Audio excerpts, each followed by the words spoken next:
let's address the big elephant in the room. By elephant, I do mean, pun intended, I do mean the Republican Party, because during the recording of this video, we just had a recent election that I think is going to affect the HVAC industry quite dramatically in a number of ways. And we're going to go over those ways.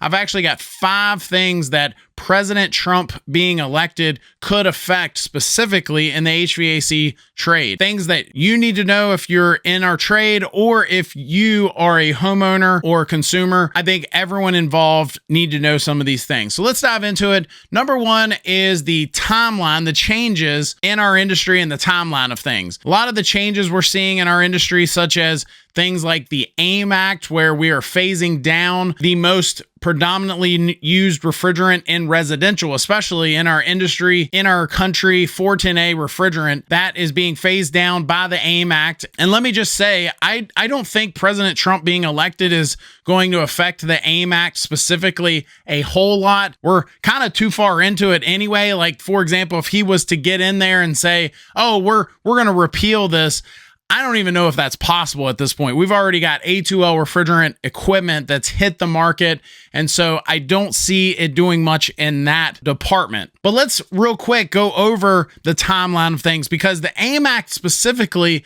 was put in place because we've had a number of things in our industry. So if you go all the way back to the 80s, we had something called the Montreal Protocol, which is where a bunch of countries, it was an international agreement where a bunch of countries were looking at refrigerants and things that were affecting the ozone. Fast forward to the mid 2010s, we had something called the Kigali Amendment, where again, a number of countries unanimously voted on and decided to start looking at phasing down or phasing out some of these refrigerants that are known to have a high GWP, high global warming potential. And then fast forward to a couple years ago, we had something in our country called the AIM Act put in place. And that's essentially the timeline of things.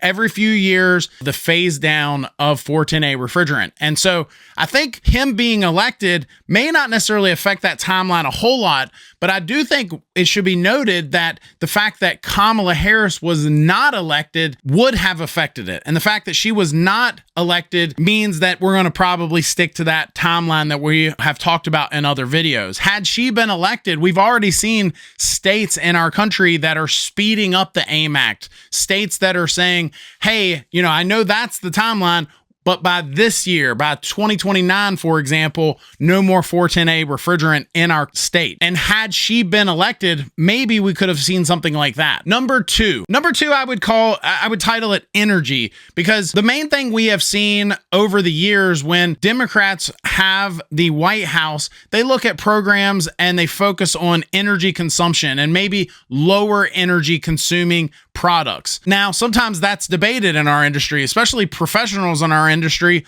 on whether or not that makes sense. But ultimately, I think the fact that President Trump was elected, I think it should be noted that he will probably not be making it a big priority to look at some of the incentives and rebates that we've seen President Biden, and even if you go all the way back to President Obama, some of the programs they had in place, especially when folks were upgrading their HVAC to a more efficient system, some of those programs. And we will get to some of those incentives and rebates that are in place in just a moment. But I think just knowing that, I think it's safe to say with the Republicans now controlling the House and the Senate and the White House, we probably won't see any additional new energy rebates of any kind helping consumers when they are purchasing systems. Good or bad, I'm not arguing for or against. I would imagine that there's probably several different ways to look at this. In fact, I'd love to hear your view on this. Leave us a comment down below. I'd love to hear about it. I think there's probably good and bad on both sides with this particular situation. And that plays right into number 3, which is some of these rebates and programs that are in place.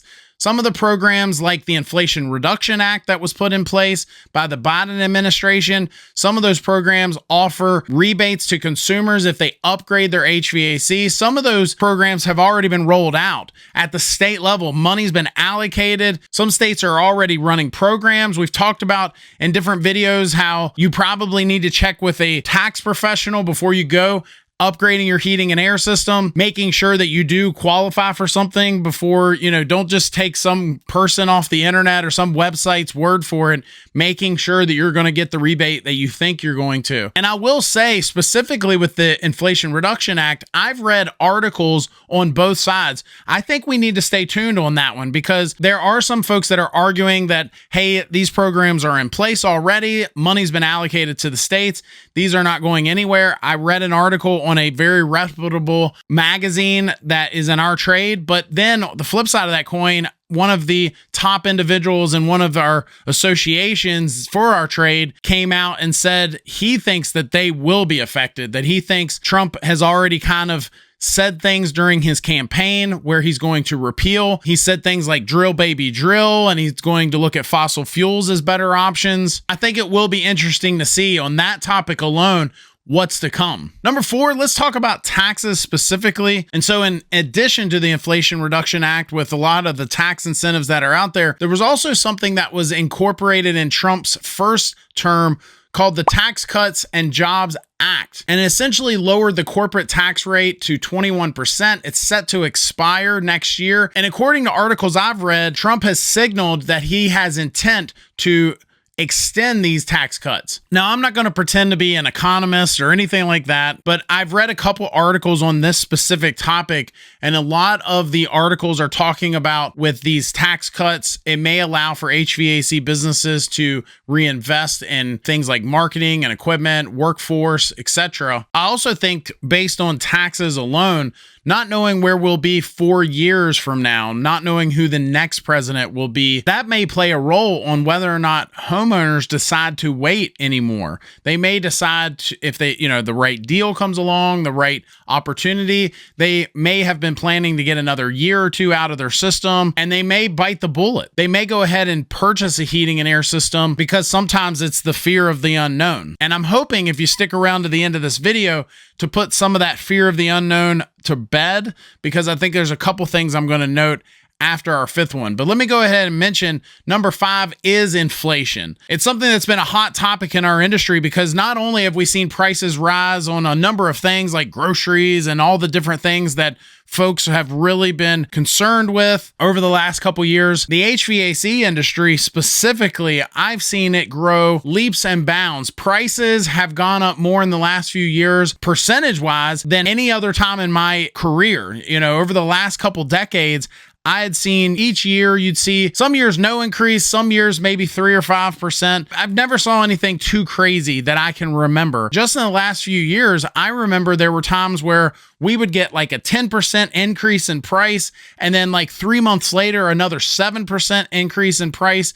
The contractors, and that happened multiple years in a row here in the last few years. And so I think the thing to note on this, and you might say, well, Josh, whether you do or don't like the next president, maybe the prices are going to go down. I will say this, I've been doing this a while now, and I have never, ever in our industry, whether the economy was good or bad, no matter who was in the White House, I have personally never seen prices go down. I've seen prices stay the same, as I said, from one year to the next, no bump in price increase for us at the wholesale, the contractors level, but I never saw a decrease from one year to the next. And I'll also piggyback off of this topic and just note that if you remember Trump's first presidency, he was actually adding tariffs to certain products, certain materials that were being imported into our country. And that could also affect these prices, especially prices of systems that are not made here in America. And so I will say this, of everything we've talked about so far, a lot of folks are concerned about the fact that we could see drastic changes in our industry from one standpoint or another. A lot of folks have been predicting no matter who the next president is, we could have some sort of dip in the stock market. Now, we did not see that in Trump's first presidency, but we will see. Maybe that could happen. And so ultimately, if I was going to give my own family advice here, I would say if you are going to be in the market for a heating and air system anytime soon, in the next 5 years or less, if you are pretty certain that you're going to be replacing your heating and air system, I would start gathering information now.